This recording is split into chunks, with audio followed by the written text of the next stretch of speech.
Hello, grinders, and welcome to another episode of the Fantasy Grind Football Podcast. This is your host, Greg Davis, alongside Travis Gonzalez behind the glass, producing this thing. How you doing, Mr. Travis? Oh, doing great. Got a little rain out here, so just enjoying, I guess you'd call it the start of fall.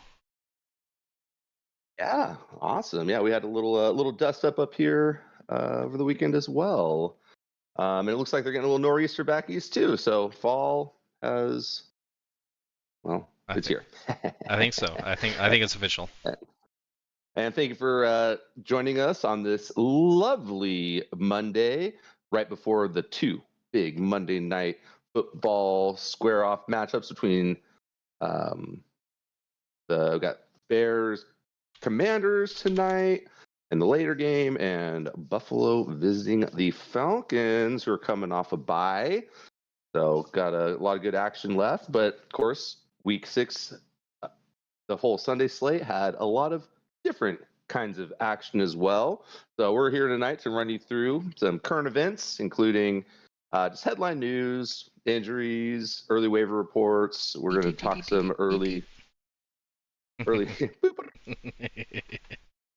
some early lines and any other topics that might come up, including hot seats, maybe who should be looking over their shoulder now that there's some Mm, definitive news out of an AFC yes, there is. non-contender today. And so that looks like kind of what we got going on. Yeah, so let's just dive right into it. We're gonna go over in our first half just major injuries. With a Ugh. potential waiver target. Waiver targets to look for, not just from this week, but to kind of see how like guys from last week kind of fared out. How their shares sort of shaked out. So let's get right into it. So in no particular order, I'm gonna start off with Emeka Egbuka, which was unfortunate. The Tampa Bay Buccaneers already down two receivers, and it was still looking good for them because I think Egbuka is potentially one of the top, maybe like three wide or just rookie offensive breakouts of the year. Like this guy, has been pretty much taken over the Tampa Bay Buccaneers wide receiver sort of situation. Um, but he's got a hamstring injury. Nothing definitive on like how much time, but it's looking like he will miss some time. And at this point, like it's hard to say like who's going to take over. We have the Johnson twins. I don't know if you want to call them that. Sterling Johnson and Tez Johnson, as well as. Did I get this wrong? Are there two guys named Sterling Sterling? Shepard. No, I think Tez Johnson and then Cameron Johnson. Cameron. I for some reason I put Sterling Johnson. That's on me, folks. Cameron. Sterling Shepard Yeah, and also on Sterling the Shepard. roster. I was surprised he's still playing NFL football. That was I a mean, big news to me yesterday. just looking at unofficial depth charts, he's still listed as, above these guys, but from the game logs, like nobody really, kind of took the reins. So, personally, I don't really have any sort of connection as far as, who I would want to target for. Despite, Baker Mayfield's excellent play, I don't think he has like a specific Gross. target that he's going for. He's just spreading it around. So I think this is kind of more of a wait and see situation. What do you think about that? Yeah, I think he's the nail on the head. Ibuka certainly somebody they took very early in the draft for a reason, even though Evans and Godwin and et cetera are still on the roster. So now that and he was obviously the best receiver on the team since week 1. He just looks fabulous, and his connection with Baker is only going to continue to grow. So yeah, it's a big loss for sure. We'll see what the doctors say and how long he's out for. Hamstring injuries, of course, can be pretty tricky. So I'm sure they're going to want to be as careful as they can. But Baker is on a freaking heater right Yeah. now. I wish I had him. If He you was had a my chance. he was who I was aiming for, and then stupid Tom swooped in and got him before I could. But the same round Let's too, be, let alone. But well, let's that's the way it let's give goes, you know. Give Tommy some credit. I mean, he Yeah, oh, identified definitely. the talent, and that was And it paid off for him. certainly Absolutely. the God. Doesn't he pick him like right before you too? It's like, ooh, It brutal. was real close. Don't remind me of that. Yeah. Back to the topic. Based on the game yesterday, which unfortunately I had the displeasure of watching. It seemed to me, and Cade Otton, I think was a hot name coming into this game as well. He performed okay, but between Tez Johnson, who had that, if you remember the broken coverage right after. A certain somebody had to leave the field. So he came in motion across the entire formation, and the Niners were not able to adjust to pick up Johnson, and Baker did a pitch and catch wide open for a big tutty. So that was tough. But Cameron Johnson, I think, had more of a 1-to-1 role after Ibuka was out. He played something like 23 snaps. So if I'm looking early, I might take a peek at Cade Otton just because of the role, the floor that he has there. But I think if you're looking for a ceiling play in Igbuka's absence, I think Cameron Johnson is the guy I would lean towards in that offense. Sweet, that's good to know. All right, so yeah, and the flip side of that game, since we're talking about injuries, just got to bring it up. Heartbreaking. Pour one out. Yeah, it's awful. Hey, if you're just a fan of football, it's awful because he's such a leader. Fred Warner, by the way. But such a consistent player, 4-time All-Pro, just heartbeat of the defense. There's some, a lot of injuries can be overcame, and next man up mentality and all that kind of stuff. It's all great. But when you lose really the leading voice and the captain of your defense after already losing your most explosive pass rush threat, it's not looking pretty. But from a fantasy football perspective, not bleeding heart Niner fans, just talking about my team. That's my team. Yeah. It's my middle linebacker. I need a shoulder. I think that Tatum Bethune is somebody that if you're in an IDP league, you should take a very close look at. In a league like the one we play in, where you have to start a couple linebackers. I think that he ended up with 10 total tackles after Warner went out. So that's somebody I would be proactive about adding to my team if I were in an IDP league. I think Winters has been doing all right, pretty too well, right? Winters is great, but I think they'll leave him in his normal position, and I think they'll bring Bethune into to play the middle linebacker role. I could be wrong. We'll see what Saleh thinks about it, but just based on the usage after the injury, and I don't know if that was like a green dot situation, but yeah, D Winters has looked good. Of course, we haven't seen their other rookie linebacker Nick Martin pretty much at all this season. He was a healthy scratch for the first couple games, so he will definitely be getting some run as well going forward. And we'll see how the snaps shake down, but something to keep an eye on if you are in an IDP league. So sorry, I just had to get that one off my chest, man. That was brutal. I understand.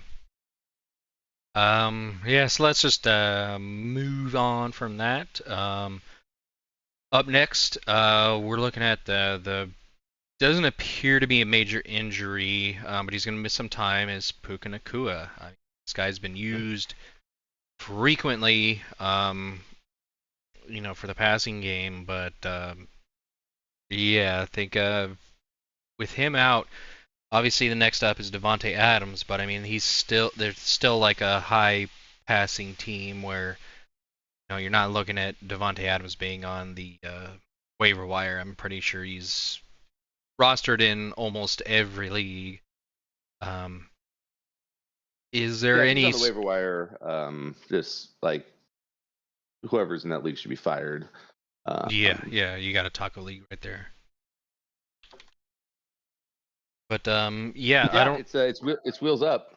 Stafford, they've been leaning on the pass pretty heavily last couple games, even though they didn't Yeah. necessarily need it against the Ravens, who just are all out of sorts right now. The Rams offense is predicated on the passing game and Stafford hitting his targets. So I'm sure Devontae Adams. I mean, it's wheels up, dude. It's to the moon. It is Devontae season for sure. And if you got him with kind of one of those fifth-ish round picks, hey, it's paying off. Good for you. And we'll see about the severity of Puka's. And did they give an update, or is it still just kind of a day-to-day, week-to-week thing? Yeah, but the good news is for the Puka owners, I haven't looked too much into it, but it seems like there's no like tears or breaks. I think it's just a sprain. So Okay. hopefully, just in the next couple of weeks, he should be back if it's not too major. So just put your nose to the grindstone, try to get through those next weeks because yeah, he was basically on pace to be the wide receiver one in almost all leagues. Yeah, RIP. Yeah, Um, the pace he was on was pretty insane, and hopefully he comes back soon. And yeah, I mean, it is a grind. It's a long season. mhm. There's going to be ups and downs. Every NFL team has ups and downs. Your fantasy team's going to have ups and downs. But you just got to, like Travis said, just keep plugging away, and got to keep listening to quality broadcasts like the one we are putting on for you, and you will be okay. I promise. You might not win, but you'll be okay. All right. So up next, we're Hey, looking at. Travis, is this the part where we do the rhetoric about you want to dominate your league? Oh Listen here to the God. grind, Yeah, fantasy football. we have Dominate all your the draft. answers for you. Dominate your golly. Some Yeah. people out there. You want Like to dominate your league like never before.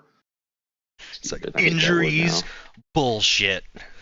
Hey, it's tough, man. It's tough. But like we talked about last week a little bit, even if your team sucks, I'm not bailing. I'm gonna be a spoiler. I'm gonna keep grinding that waiver wire. I'm gonna look for trades, look for ways to upgrade my team, and I'm gonna be a thorn in someone's side Hey man, all you got for to the rest of the do year. is just get into the playoffs. There's plenty people out there that have won ships with just terrible starts, so just keep Yeah, at it. You never know. We're still early in the season, early-ish. Things are still happening. Roles are still changing. So don't give up hope. Just coaches are getting fired. Oh, sorry. yeah. Oh, spoilers. All right. Let's moving on. We have Any other injuries before we go to the next part? Any other injuries that are of injuries. I significance, mean, kind of related. We're fantasy looking related? at Kamani Vidal. I mean, he didn't Uh-huh. replace.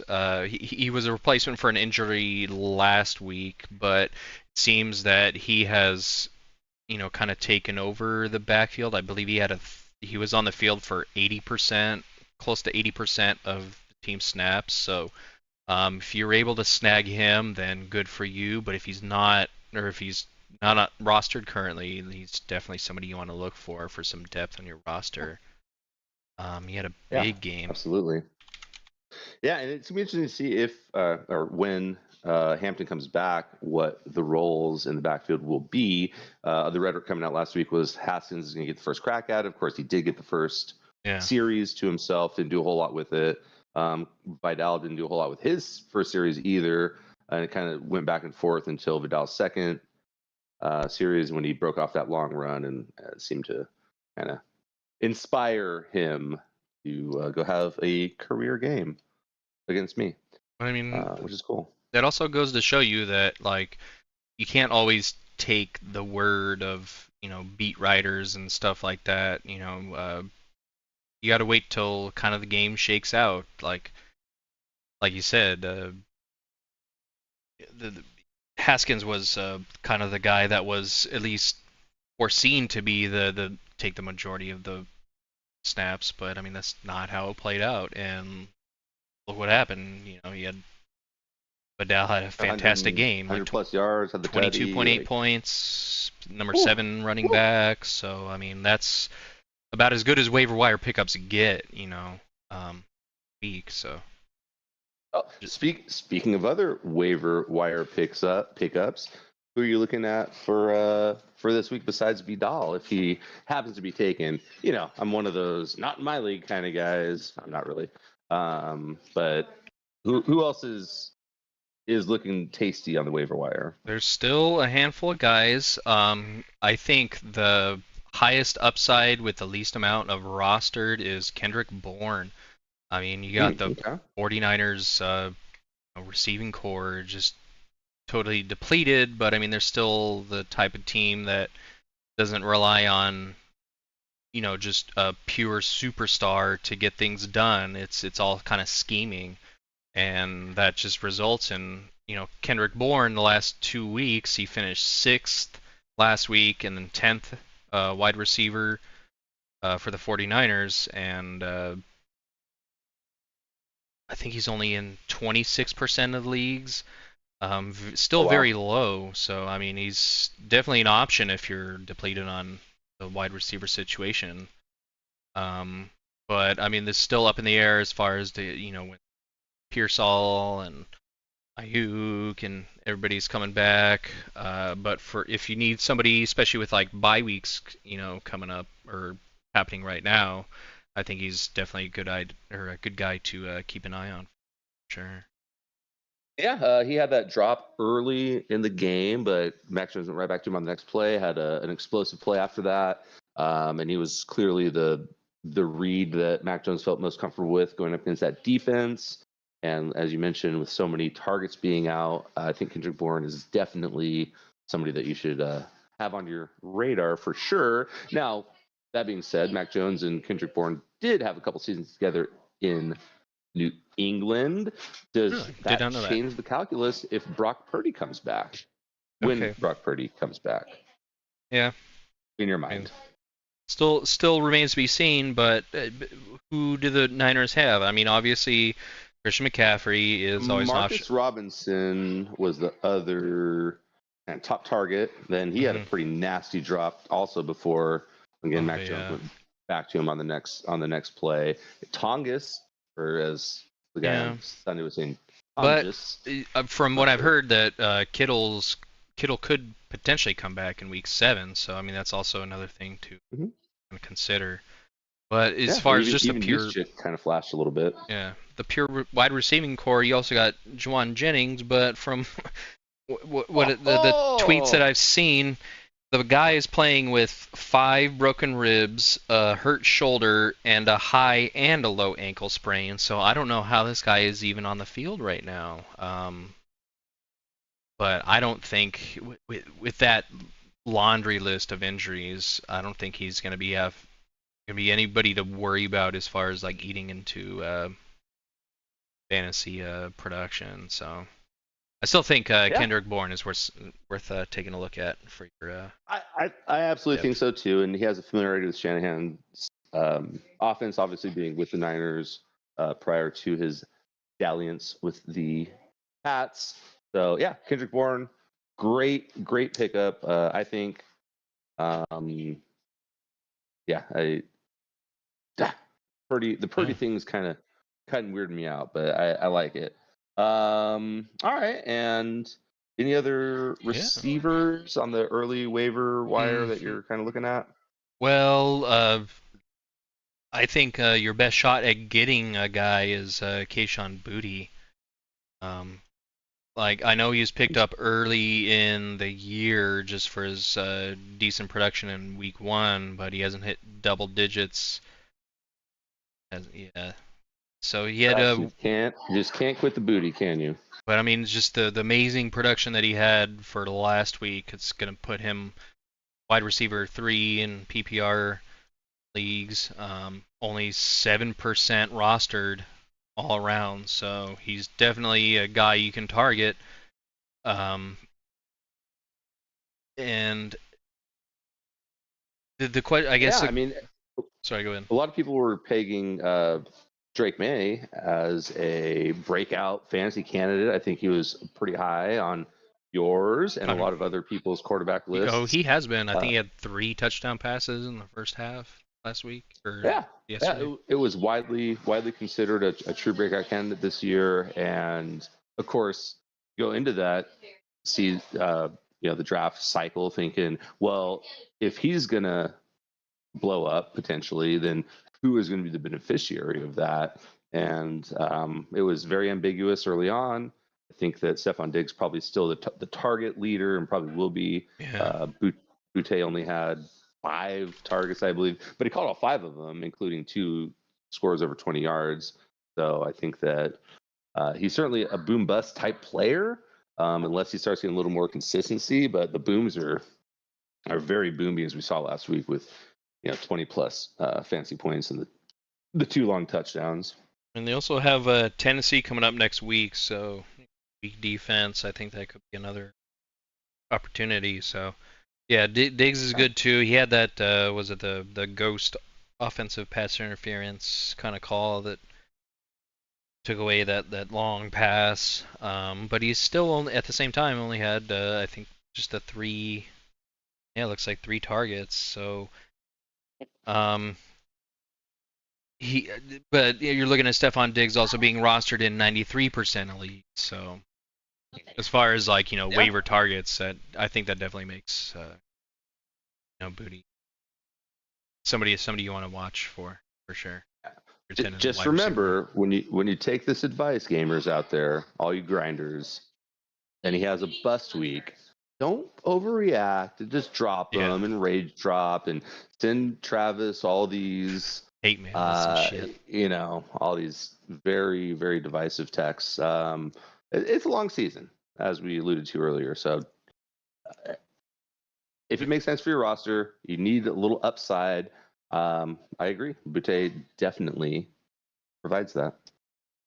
All right, and then we're looking up Bam Knight, which is a guy that I hadn't really heard of before this season started. But Bammer, you got that Bammer dog? Yeah, you got that Bammer. No, wait, no, we don't want the Bammer. We don't want the Bammer. We don't want the Bammer. You got that Bammer, motherfucker? Bam Knight. Somebody came out late or early. I don't know, depending on where you are, what time you woke up. That Michael Carter would be relegated to not the first touch kind of role in that backfield. Bam close. 37 snaps to 32. As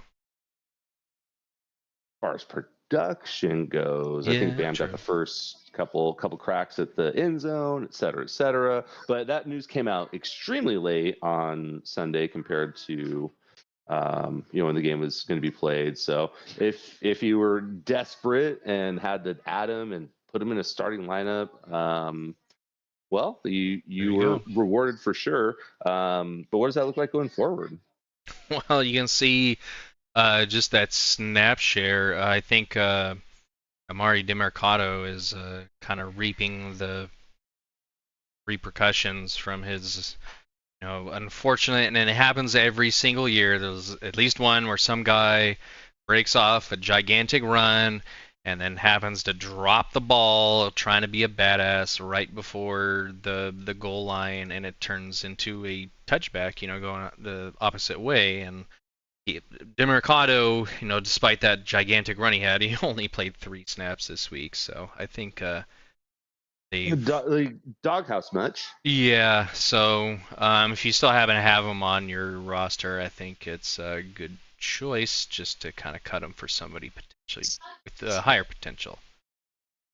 Yeah, even though Bam got the 2 tutties, I agree, Travis. He really was not pacing the snap share and certainly the target carry share as well. So tenuous, but he's out there, and that's if you trust the Cardinals offense, which I kind of bearing the lead here, was playing with Jacoby Brissett as the quarterback, who looked actually pretty functional even without Marvin Harrison Jr. for most of the game. He put up 300 plus passing yards and came pretty close to upsetting a really good Colts team and looked like he's taking to him through the air. So to be determined, but yeah, Bam Knight, definitely worth mentioning as far as someone to look at if you're in dire straits with buys and everything else, injuries. But Oh yeah. All right. yeah, who else are you looking at for the early waiver period? Gonna wrap up this segment. We got one more guy to talk about. Potential quarterback breakout. He did the same thing last year, and that's Sam Darnold. Looking at his, I mean, in the last 4 weeks, he's had a 100 plus QB rating, finished 10th, 18th, 2nd, and 8th. I think his shares are climbing. He's in about maybe roughly a quarter to a third of the leagues he's rostered. But he's making some deep throws, you know, to Jackson Smith and Jigba, and just really producing. I think, you know, if you're looking for maybe a buy quarterback, or if you're just you got somebody like, you know, Kyler Murray and, you know, your other quarterback's injured, I think he's definitely worth picking up if he's available in your league. Yeah, we talk a lot about the Kubiak style of play calling and scheming, and I think you're seeing the rewards of that endeavor. I think that Darnold, having been in the system with Shanahan previously, is certainly exuding those kind of understanding of the offense that you're looking for. And JSN, good lord, Yeah. is he going to be a top 10 fantasy Dropping pick bombs. next year? He looks pretty dangerous. Those Ohio State receivers, man, Ibuka, JSN, like they are coming out hot for sure. Now, worth noting, since we brought it up a little bit last week, AJ Barner with just the 3 targets this week, but he does turn it into more than 70 yards, including a pretty long gainer. So 11 points from the tight end position in a PPR league. Not terrible. Of course, you got the bonus for the plus 40-yard reception. But AJ Barner is another weapon for Darnold. And yeah, I think he's looking good. One more, since we just kind of briefly spoke about it last What you week. AJ Fannin, dude. Yeah. Are you a fan? Are you a Fannin yet? If you got dropped in some of your leagues, might be worth looking into, because it looks like him and Dylan Gabriel have some legitimate chemistry in the way Gabriel likes to process quickly and get the ball out of his hands. Fannin, again, 10 targets. Looks like 7 receptions on 10 targets. So he's somebody who could be a potential tight end target. I think so. Just to kind of hold him for now. Like I said, it's still early in the season.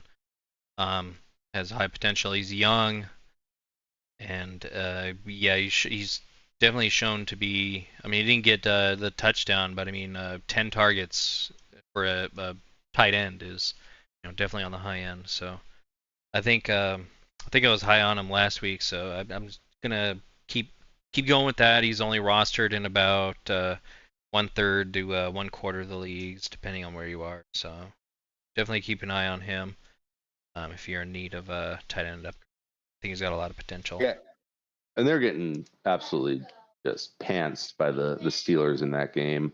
So yeah, if they're getting pantsed every week, Fannin could be a potential beneficiary. And they go up against Miami next week, which, if I remember correctly, Miami has they tend to give up a lot of points to tight ends too, at least on the high end. So definitely. Yeah, I think they give up a lot of points to everybody. Yeah, so I mean that's always good. If they're giving up points to anybody, they're probably giving up points to a specific position. But yeah, I think he's definitely a guy to keep an eye on if you're looking for a tight end upgrade. Maybe the guy that you drafted isn't panning out so much. But yeah, Fannin Jr. for sure. I'm definitely high on him. Oh, and if Jackson Dart's still out there, just do yourself a favor and put him in your queue. Oh, he shouldn't be. Also. But if he is, there you go. He's definitely he's available in our league. Starting up. He's heating up. To quote NBA Jam.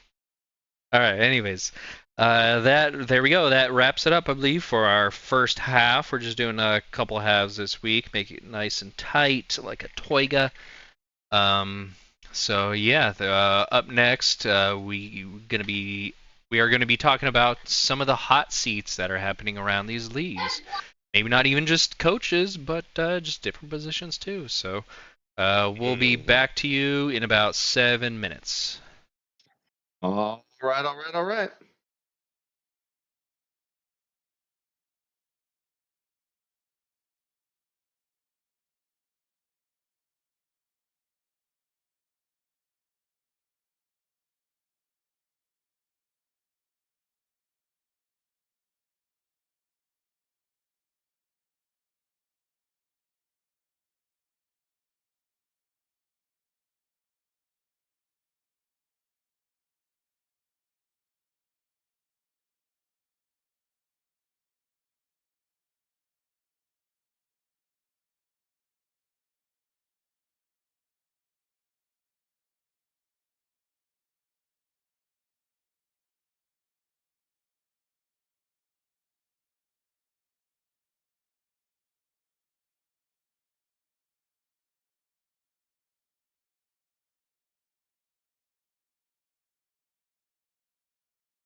And welcome back, grinders, to a very special Monday afternoon Week 6 Fantasy Football Podcast.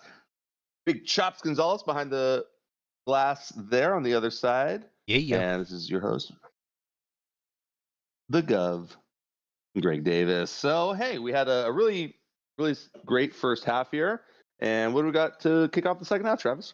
Just looking at hot seats. This is kind of the toasty. time of year. The weather's cooling down, so we're lighting fires. So toasty. And these fires are gonna start being lit under not just coaches, but I mean players as well. But I think the big one to look at this week is I think it was just announced this morning, the Tennessee Titans fired their head coach, Brian Callahan. Yeah, I mean, this guy, he's got some experience in the league for sure. He was, I believe, the behind Denver Broncos, as part of their staff, and Super Bowl 50 over Carolina Panthers, involved with Tim Tebow, no matter what you think about him. But yeah, he's had some coaching jobs, previously, and still been fired. Are you talking about Callahan? Am I? You about Callahan? Am I? Are you?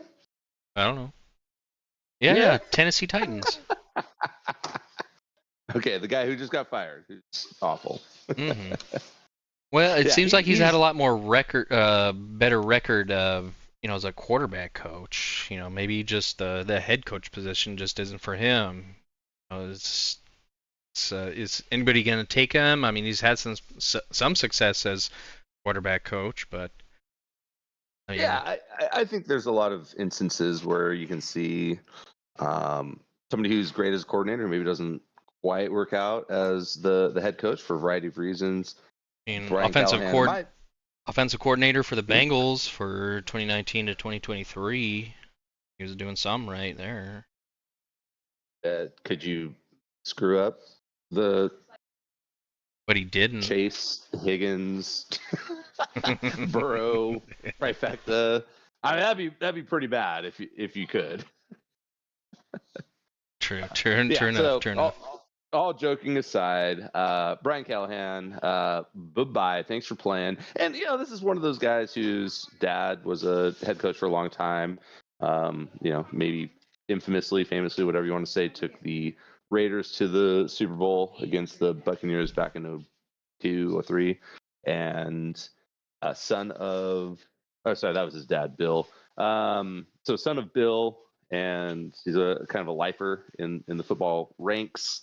But I don't know. It seemed like a kind of a nepo baby sort of hire. And then he turns around and brings his dad, who was the O-line coach for the Bengals, to the Titans with him. So it'll be interesting to see if that, what that does for it. Mm-hmm. But he's out, and who's in? Mike McCoy is our interim coach. Former NFL head coach with the Chargers. Yep. Led them to a 27-37 record with one playoff berth, so not the greatest kind of resume, but was that the game that they were beating the Jags, and then the Jags had one of those improbable comebacks ever? I couldn't tell you, but if it was, then it's still not a good look for him. But I mean, yeah, McCoy, he's okay, but he has, as you mentioned, been a long-time coach in the NFL. He's had a lot of stops and a lot of success, not necessarily as a head coach or coordinator, but as a quarterbacks coach. He was a senior offensive assistant with the Titans.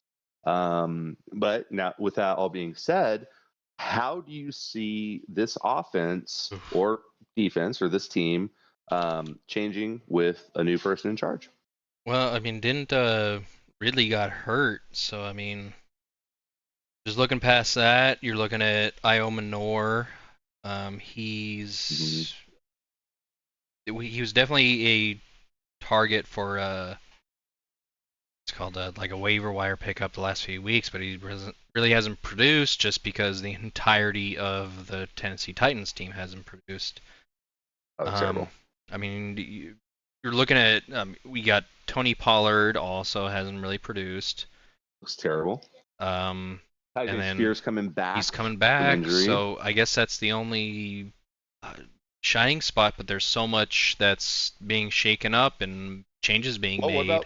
What about Cam Ward? Do you see this as a positive for Cam Ward's development? The number 1 overall pick just 7 months ago. Wish I could tell you. He hasn't been producing either. But I mean, this could be a situation where they kind of start to develop the younger guys. So if they, I don't know, what do you want to call it? Like lean into Cam Ward's sort of his abilities, what he's capable of.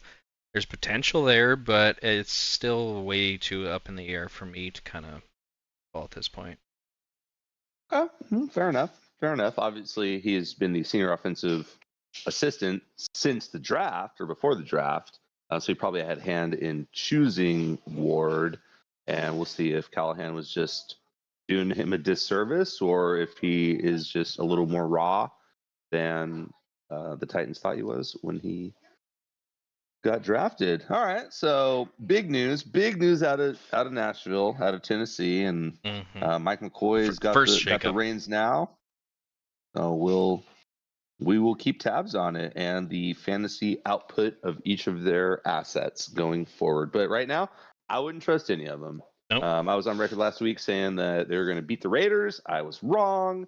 I was going on record saying that the Raiders defense was going to underperform against the Titans. And again, I was very incorrect in that assessment.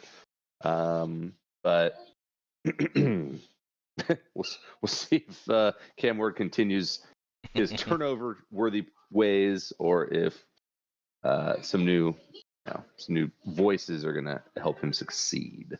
Yeah, great. So who else is? So that's that seat exploded. It was so high. Yeah, and then we're looking at guys that are just looking at their spot being in jeopardy. I mean, but this guy that we're coming up next with it feels like he's on the line almost every single year. It's Mike McDaniel. And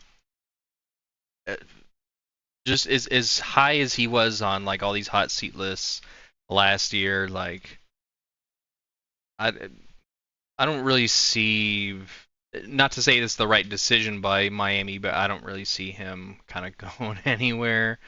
I mean, he's got the injury to his top player on his entire team, Tyreek Hill, and it's most likely going to be a career-ending injury, at the worst. But man, I guess we never get to see him sprint against that guy that they were all talking shit back and forth about. Was it Bolt? That's a bummer. I really wanted to see that. Yeah.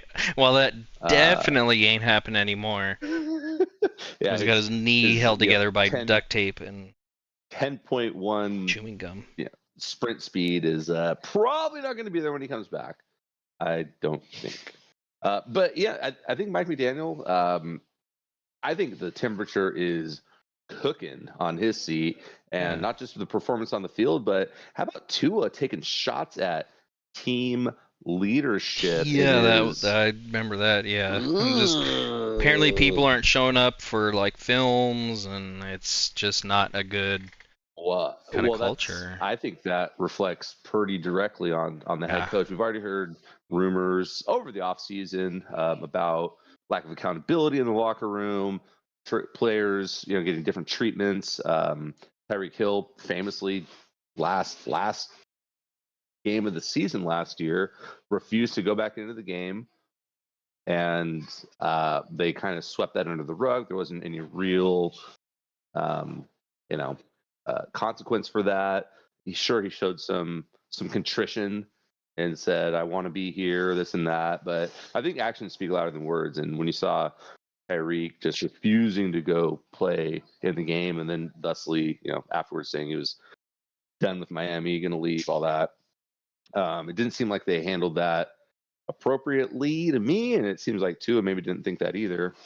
But when you start taking shots like that from Yeah. the $60 million a year Mm, quarterback, it's not a good I look. think that's going to be hard to come back from. And who knows what he was talking about? Is it player leadership? Is it coaches? Is it the front office? Whatever it is, I think those are pretty damning um, indictments on the head coach specifically, and that's going to be probably not going to fire the GM over this. Well, You're not benching Tua or suspending him or anything. So I think it's going to land squarely on McDaniel's shoulders, and it wouldn't surprise me after another loss or two, or even in the wake of the Callahan firing, if Stephen Ross doesn't just pull the trigger. He seems like a pretty impulsive dude as far as that kind of thing goes anyway. So yeah, I think McDaniel's seat is smoking right now. I'd be surprised if he's lasts another week or two. well, just looking at that, there's kind of parallel, maybe not exactly degree for degree, but just look, the last half year, how many times like Kelsey has just torn into Reed on the sidelines.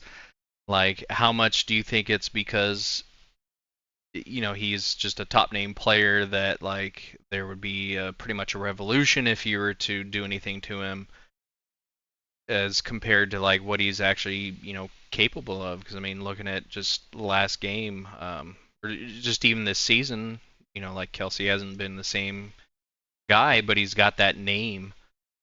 And he's been getting away with a lot of stuff that like pretty much any 98, 99% of players in the entire league wouldn't be able to do if they didn't have that name Kelsey on the back of their jersey.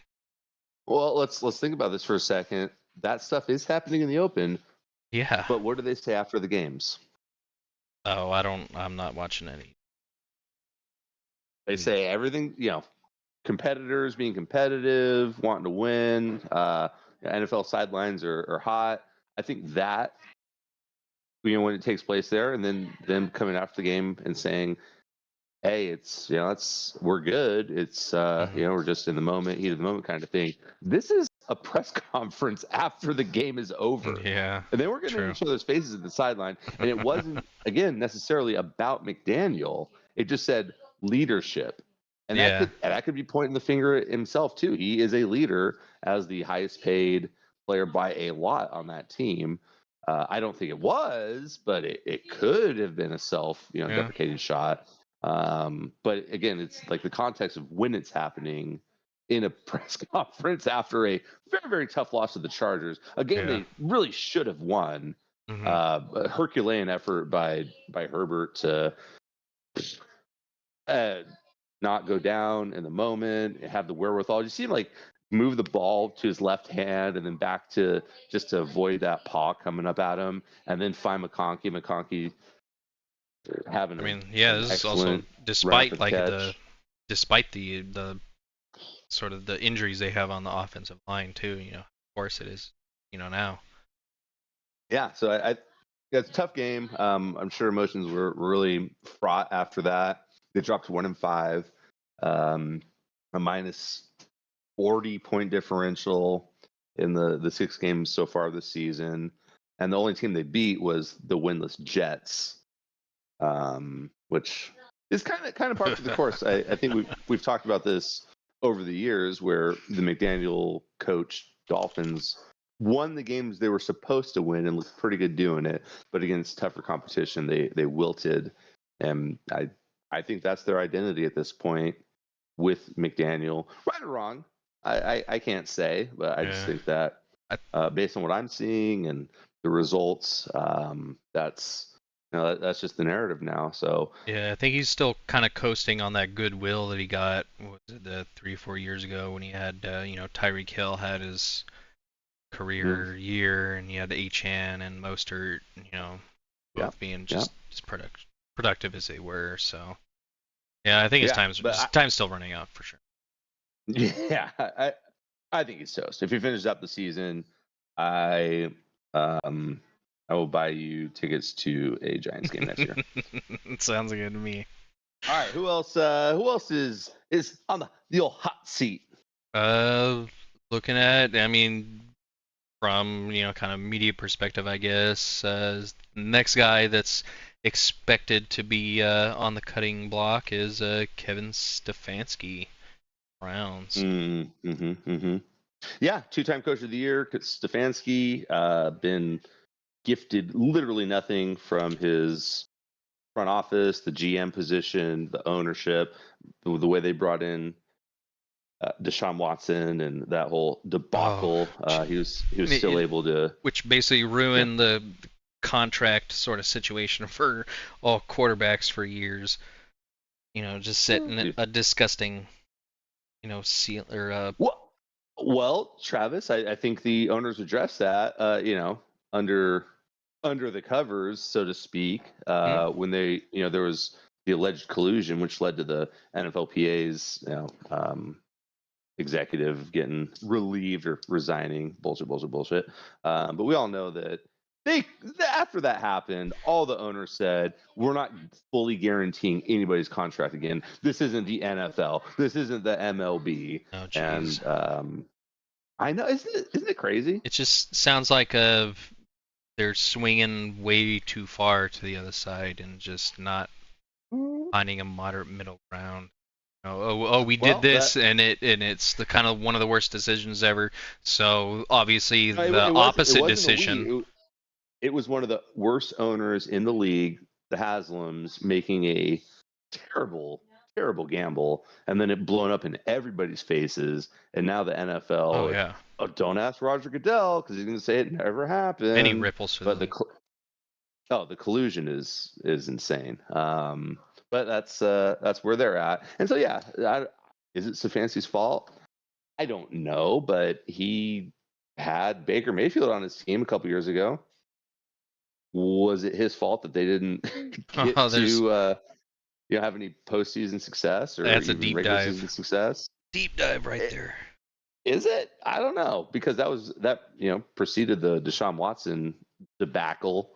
So is it a point of coaching and or leadership on Stefanski's part that Baker Mayfield wasn't performing well, or was it a development thing? Was it too quick to pull the trigger? Who knows? Yeah, that's a whole different segment we could talk on, but it's just all in all, Stefanski, the results just aren't there, and it wouldn't surprise me if the Browns moved on like we're moving on. Yeah, so this next candidate feels difficult to bring up, especially as a 49ers fan, and it's not that he hasn't produced, it's sort of not the on the field results, which have been great despite what they've had, but just the overall sort of how a team is run and the general health of the team is Shanahan of the 49ers, and I think it's like the third year in the row they're one of the top 3 just most injured teams, and I think these guys they're on their third conditioning coach. Like, at what point does it become like, okay, so this isn't just a fluke, a bad win streak? At what point, you try to like create some accountability? Yeah, it's hard for me to talk about because Shanahan, like I said, I'm a 49ers fan. Just he's led the team to great things, but just the injuries not only seem to hamstring us, pun intended, throughout the year, but even just in the biggest games, like it's hard to talk about, but I think it's something that we need to address. Thoughts on that, Greg? Man. Do I have thoughts on that? Yeah, big chops. I got thoughts on that. Here we go. I'm willing to strap in, folks. Oh no, 5-point harness. No rant. It's a rant-free zone. But yes, there are concerns, and you pointed out the changes in the strength conditioning staff, all that kind of stuff. The Niners replace their practice field in the offseason last year to kind of help address some of those issues as well, take the turf out of there. I mean, we've been seeing this since back to the Harbaugh days. Remember when we refused to practice at Levi's Stadium after they left Candlestick because it was like a turf field?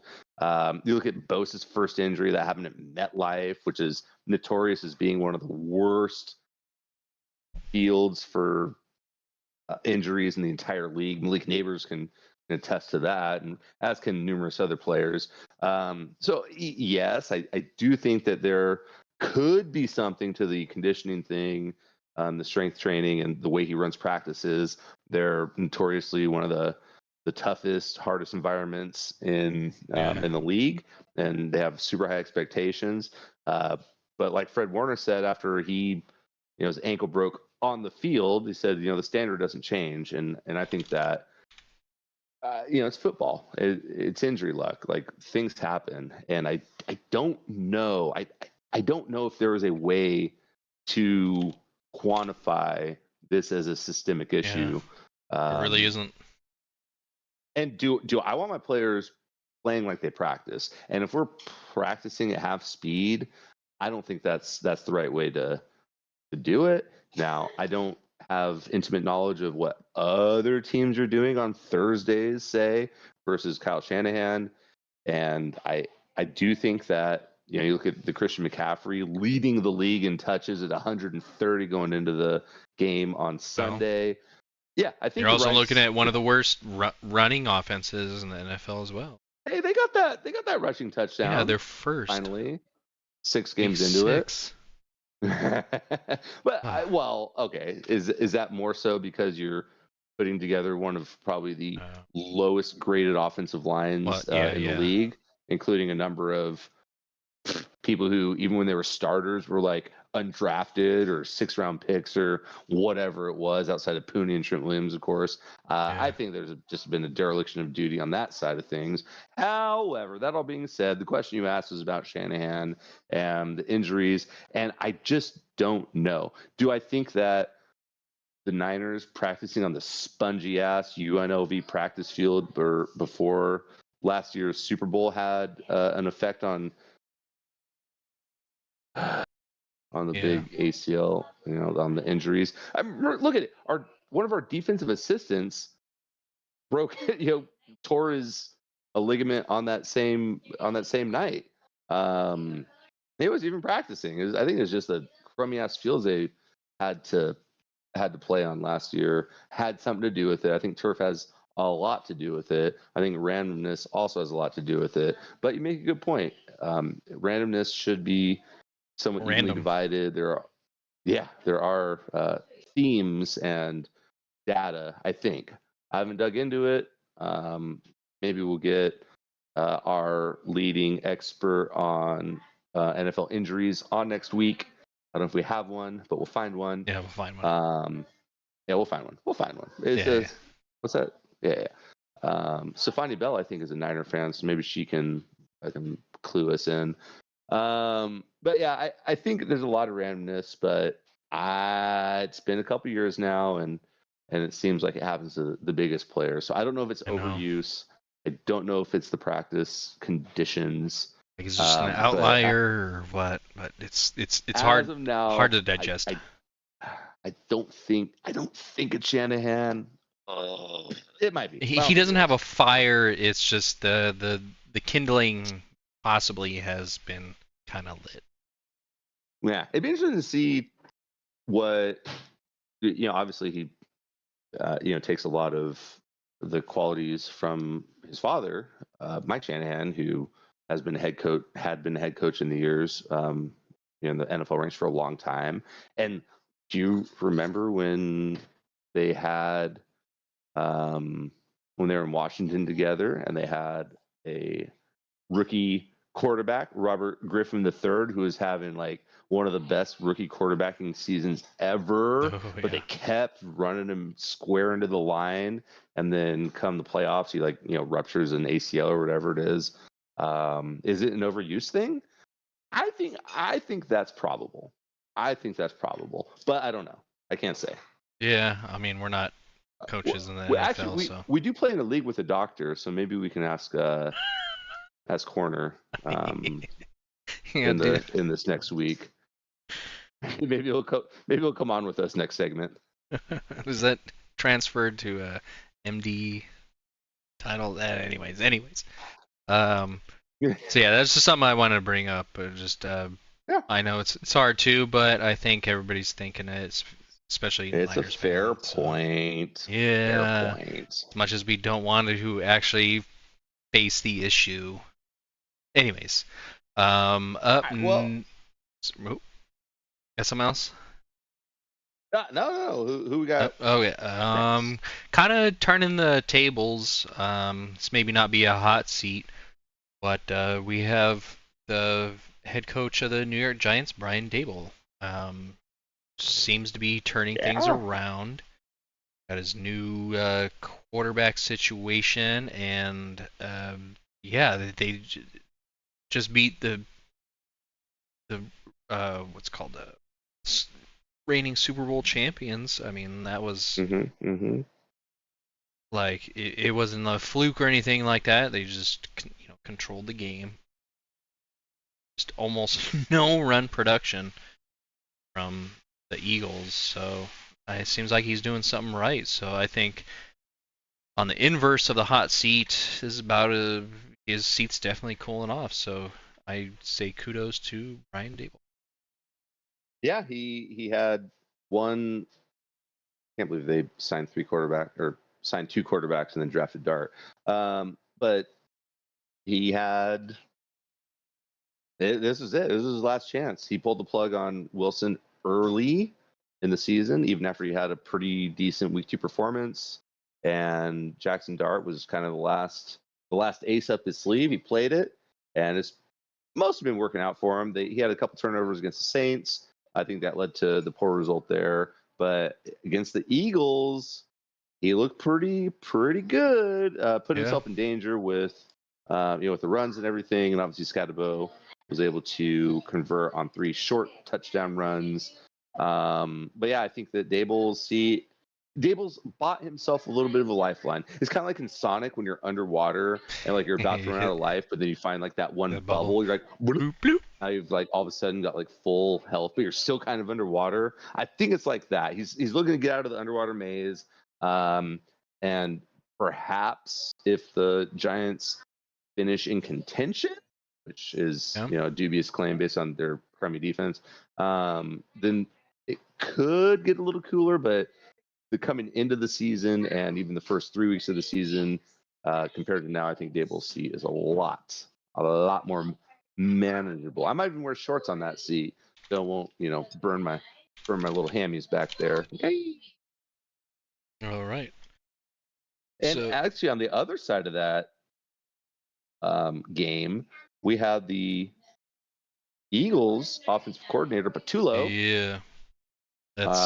Who some folks were coming out after the game, some of their players saying their offense is too predictable. I think it was Lane Johnson, one of their stalwarts on their offensive line, that said that. That, kind of like the Tua comments, that's not a good look.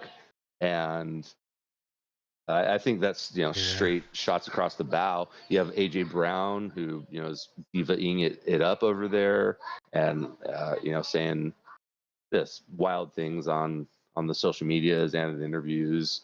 Cryptic things. There's not a ton of cohesion. Wouldn't surprise me if Howie Roseman moved off AJ Brown before the trade deadline, by the way. Similar how they kind of got him. But I think Patullo's seat is warm-ish. Of course, it's only two game. They're 4-2. They are still leading the NFC East, pending the outcome of tonight's game with the Commanders. So I think they're fine. I think things will eventually settle down. But Patullo, who had never been an offensive coordinator before, is certainly somebody who, if these things continue and they don't make a deeper run to the playoffs, I don't think he's going to be their OC next year. Yeah, I mean, I think that's easy to say. It's just,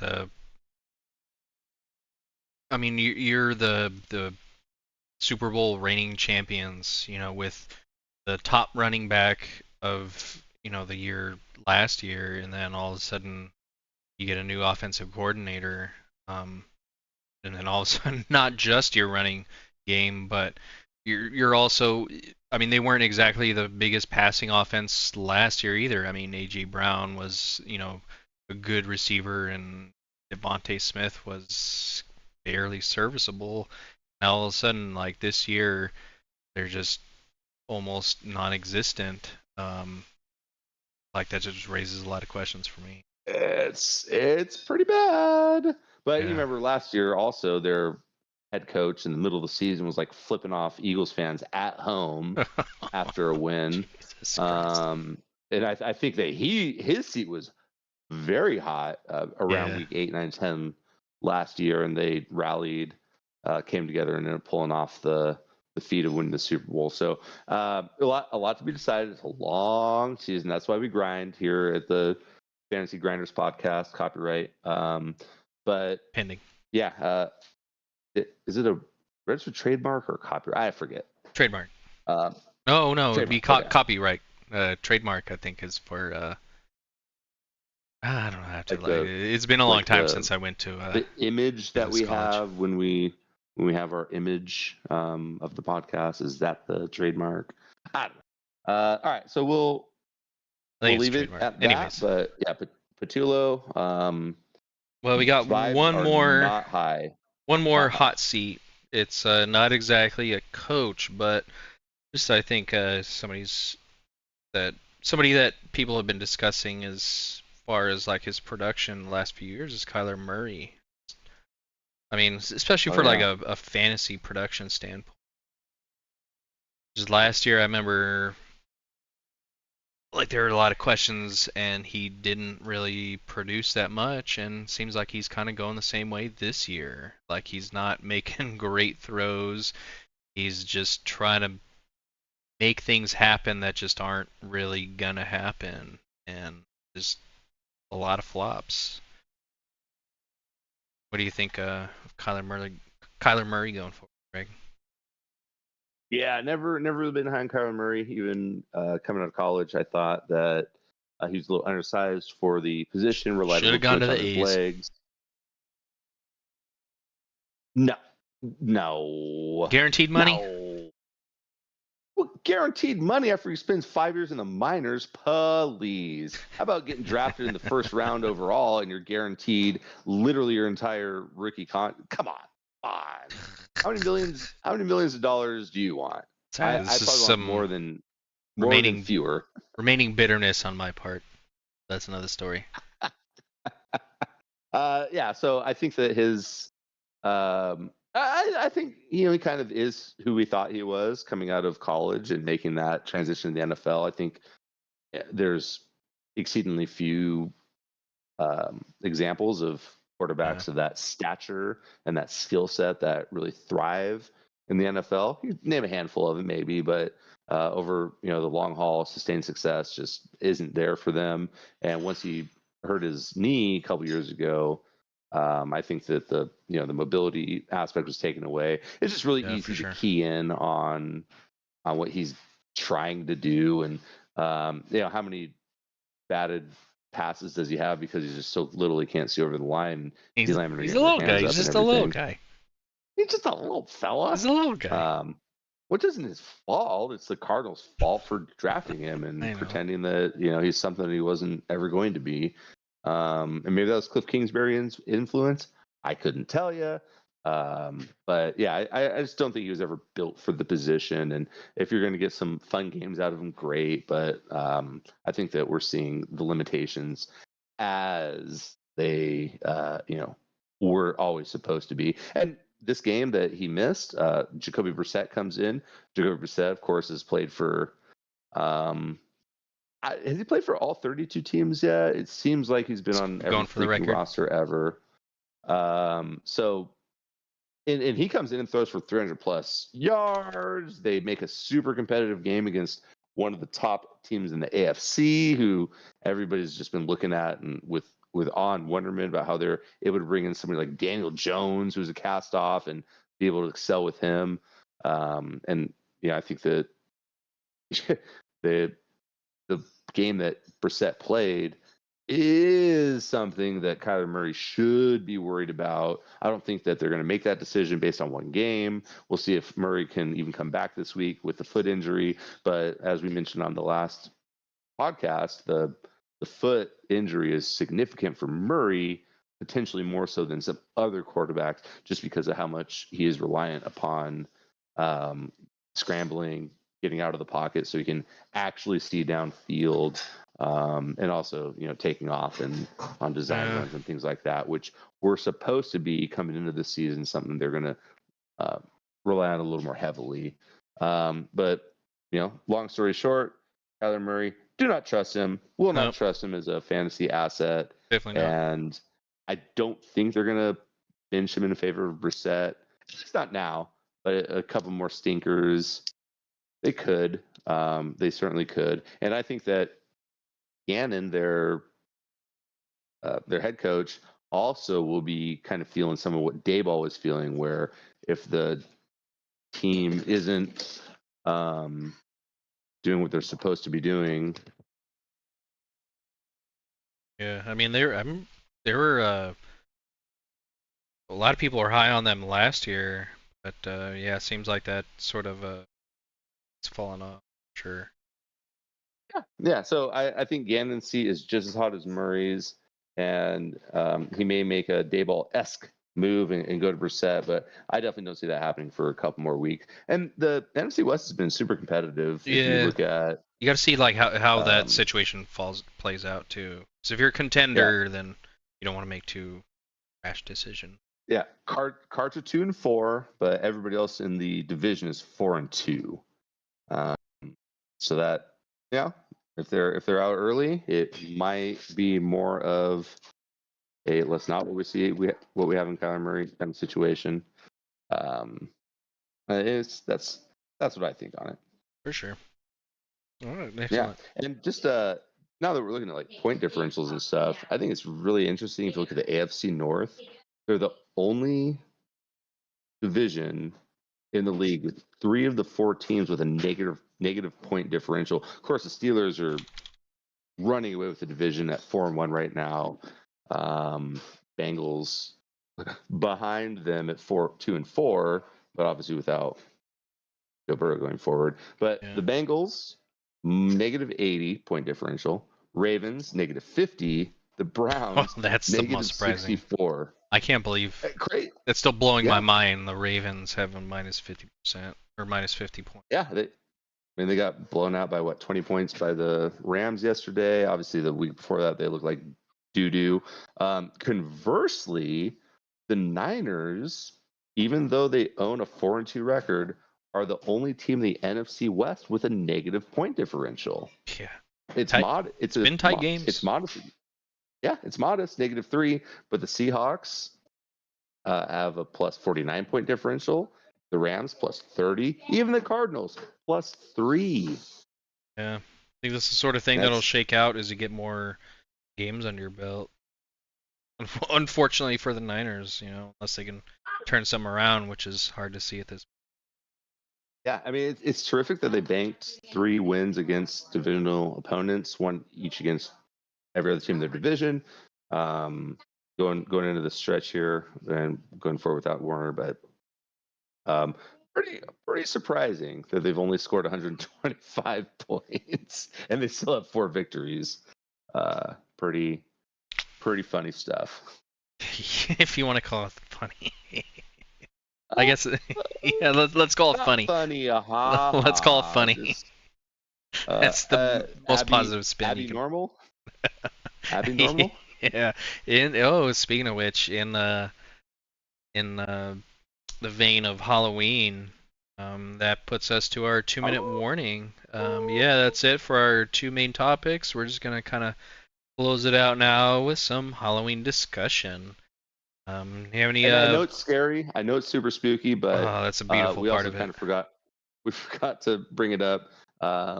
Michael Mayer of the Raiders could be a plug-in tight end next week with Bowers expected to miss another game. He looked pretty good last week coming off the the injury of his own, and that might be a playable bet. But betting on offensive players from the Raiders is super scary. Oof, so it is. I think that leads right into the next topic. Yeah, so a little nugget there from Greg for our late listeners, but yeah, let's just talk about scary stuff. It's one of my favorite holidays of the year, Halloween. Do you have any plans with the family, Greg? Costume plans, trick or treating, decorations, anything like that? Oh, the house has been dolled up since Yeah, for a couple weeks now. Would definitely lean in with the decor, and of course all the Halloween books come out of storage for the 6 weeks. nice. Before and after Halloween. So we've been getting after it pretty hard. Kids are pumped, obviously, as kids always are, for going out and getting tricks or treats. Already been watching a lot of the classics. We've had the Peanuts under our belt. We've done the Garfield Halloween special, which is my favorite when I was a kid, and the kids like it too now. So yeah, very, very excited for the season, the holiday, and it's on a Friday this year. Oh, Just to kind of reiterate that for all you fun-loving ghouls out there. ghouls and boys. How about yourself? Oh man, so over the last few years I've been doing a haunted house with a friend of mine, and like him and his wife are real big Halloween fans, and they put on a garage haunted house each year. And you get they're kind of southish San Jose. Can't remember exactly the neighborhood, but definitely get a lot of foot traffic. But I'm especially excited for this year, just the fact that it's on a Friday. So I think last year we ended up having a line. But yeah, it's gonna be awesome. We got awesome. we got a theme this year. It's spiders. So I mean, you can't really get much scarier than spiders. Like I don't care who you are, like spiders are they're pretty damn scary. The scariest thing about them is you can't hear them. Yeah, and they're unless they're like, everywhere. as big as your house. They're everywhere, man. They're so silent. Like they could be right behind you, on you. You just never hear them. Like you just wake up like from a dream and you look, and then all of a sudden there's a spider on your pillow, like staring you in the eyes right next to you. Just yeah, no thank you. Yeah, I haven't checked the data recently, but I'm pretty sure statistically you're going to eat a couple spiders a year, whether you want to or and there's not. also like a certain amount of spiders that are always within like a 20-foot radius of you. Like at least a dozen. They're just everywhere, man. But I mean, they're good for the the ecosystem to take care of pests and stuff. So they have their purpose. They're just I don't know what it is about them. Just all the legs, the little beady eyes. Then again, like we're not like Australia, so we don't have those like gigantic like ones that are size of like dinner plates and shit. So I feel like we're kind of spoiled, I guess. I feel like at the beginning of some movie, the bird-eating spiders, those are insane. Oh, dude. But those are, I think, featured pretty prominently in the opening scene of a certain movie from the 90s that I enjoy that's about spiders and spider management, some might say. You have any thoughts about that? Arachnophobia?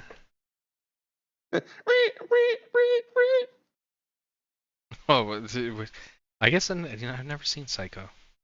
Oh, that's not 90s. Oh no, arachnophobia. It's arachnophobia. Okay, yeah. You know this. Oh, apparently that was 89, so late 80s. I just looked that up because for the haunted house, I'm going to be going as John Goodman's exterminator costume. McClintock. That was the name, McClintock. That's awesome. Yeah, it's gonna be sick, dude. I can't wait to scare the piss out of like some little kids. That's what I'm aiming for. I'm aiming for at least one wet set of pants. It's one wet costume. Wow. All right, so the over/under, in case y'all are betting at home, is half. One. One half. Or 0.5. soiled Undergarments. Halloween costume. Okay, all right. I'm putting that. What do we have a line on that? Oh, let's just call it an even 110 What's the on each favorite? side. 110 on each side. Okay. I think the under, because we still tend to we have like a little system. You know, you can go. We have like a little line out front, and then somebody out there kind of takes the orders, like what kind of scares you want, 1, 2, or 3, and then usually the ones are kind of reserved for just the little ones. We don't really do anything. It's just kind of you get to walk through, see the kind of scenery, and then 2 is just a gentle kind of jump out, and then 3 it's just we're loud as we can, just real coordinated, but at the same time, usually 3 comes with those brat teenagers. There's always one like dude in the group that's just like, oh, that's fake. Oh, that's fake. Oh, that guy's real. I mean, I think a lot of us were kind of that guy back in the day, trying to be the tough guy in the group.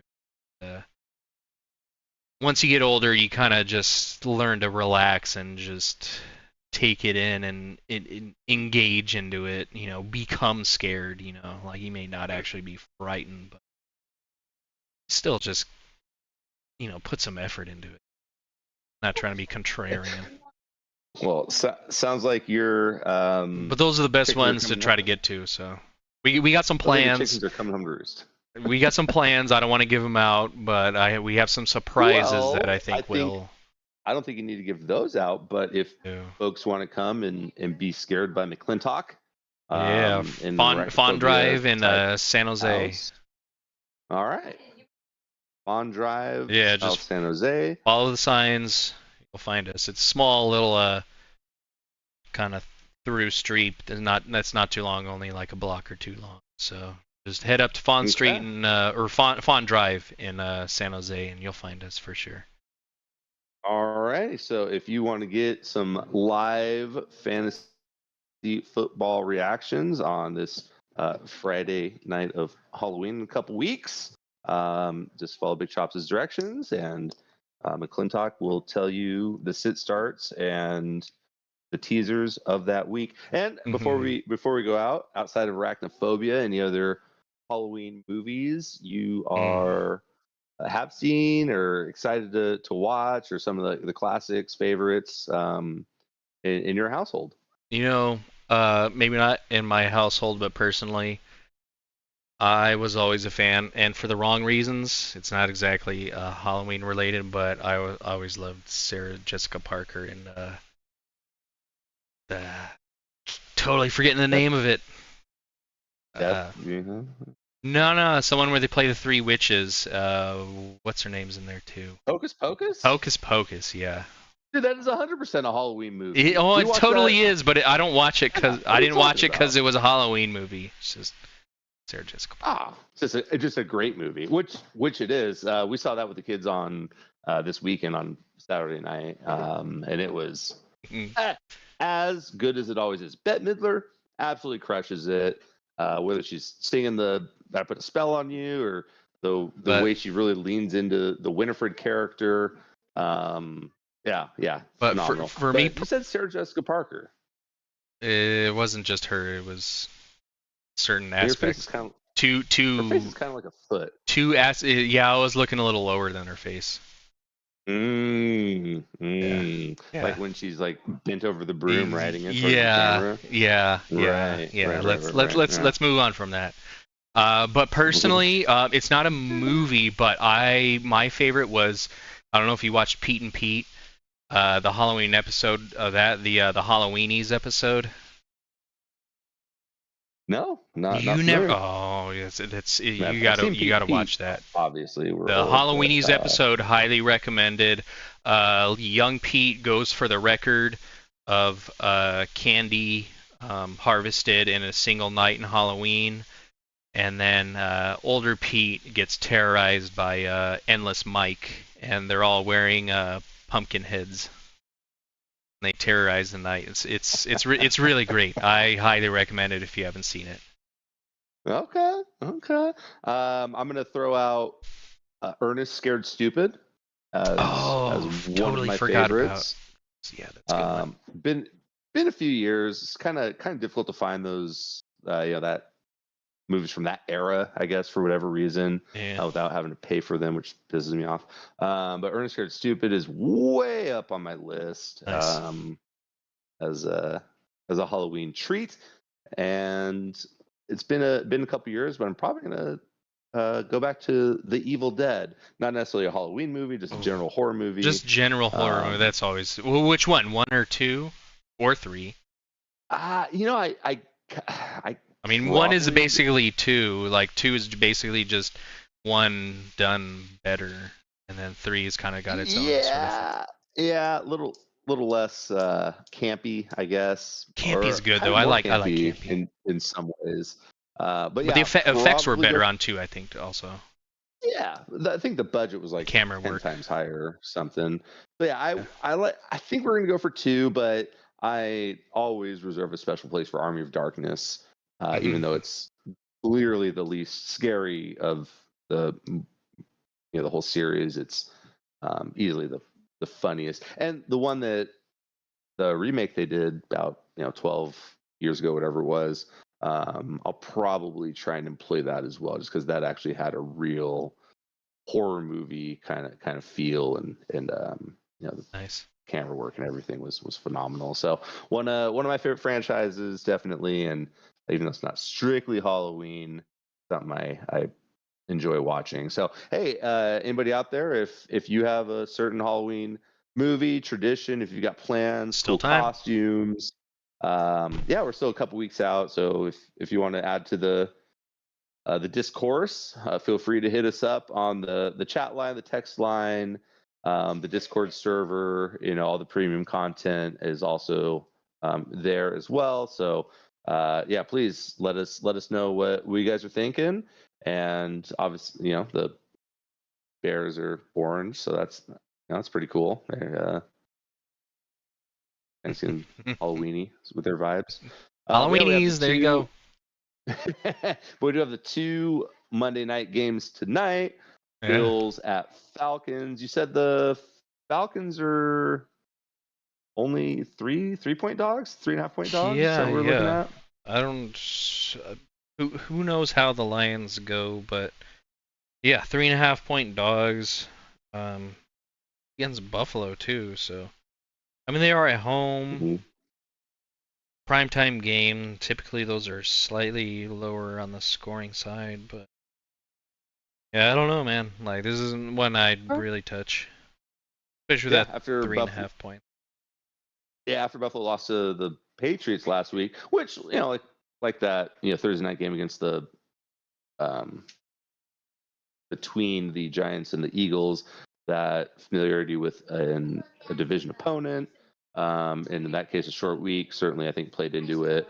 But now we have a team coming off a bye at home in a primetime slot against a team in Buffalo that I don't know if they have the answers for on the receiving side for Allen to really take it to the next level. And then we've got Bears Chicago at plus 5.5. I like this though.